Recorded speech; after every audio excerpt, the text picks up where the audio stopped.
2023 সালের 7 October Hamas ইসরায়েলে আকস্মিক হামলা চালায়, যার প্রতিক্রিয়ায় ইসরায়েলও গাজায় ব্যাপক সামরিক অভিযান শুরু করে। আজ আমরা এই ঘটনা না কথা বলবো এর পিছনের ইতিহাস নিয়ে। 1917 সালে প্রথম বিশ্বযুদ্ধের পর অটোমান সাম্রাজ্যের পতনের ফলে ব্রিটেন ফিলিস্তিনের নিয়ন্ত্রণ নেয়। একই বছর বেলফোর ঘোষণা আসে, যেটার মূল কথা ছিল ইহুদিদের জন্য একটি আলাদা রাষ্ট্র প্রতিষ্ঠা। ব্রিটিশ সরকার ফিলিস্তিনে একটি ইহুদি রাষ্ট্র প্রতিষ্ঠার সমর্থন জানায়। এই ঘটনার পর 1920 থেকে 1948 সাল পর্যন্ত ইহুদি এবং আরবদের মধ্যে দ্বন্দ্ব তীব্র থেকে তীব্রতর হয়।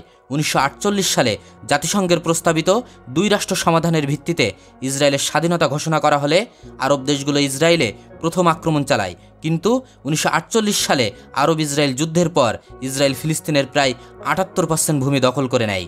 এরপর 1956 সালে সুয়েজ খালকে কেন্দ্র করে মিশর ও ইসরায়েলের মধ্যে সংঘর্ষ হয়। 1967 সালে আরব ইসরায়েল 6 দিনের যুদ্ধে ইসরায়েল পশ্চিম তীর, গাজা, পূর্ব জেরুজালেম, সিনাই উপদ্বীপ এবং গোলান মালভূমি দখল করে। 1973 সালের ইয়াম কুপুর যুদ্ধে মিশর ও সিরিয়া ইসরায়েলের বিরুদ্ধে যুদ্ধ করে। আরব দেশগুলো এই সময় ইসরায়েলের উপর তেল অবরোধ করে। বর্তমানে পশ্চিম তীর ও গাজা উপত্যকা ফিলিস্তিনি ভূখণ্ড হিসেবে বিবেচিত হয়, যা মোট ফিলিস্তিনের মাত্র 22%। 2007 সাল থেকে গাজা একটি বড় সংঘর্ষের কেন্দ্রবিন্দু, যেখানে হামাস ও ইসরায়েলের মধ্যে প্রায়শই সংঘর্ষ হয়। আজকের দিনেও ইসরায়েল পশ্চিম তীরে নতুন জনবসতি নির্মাণ অব্যাহত রেখেছে। শুধুমাত্র 2024 সালেই ইসরায়েল পশ্চিম তীর ও পূর্ব জেরুজালেমে প্রায় 53 বর্গ কিলোমিটার ফিলিস্তিনি ভূমি দখল করেছে।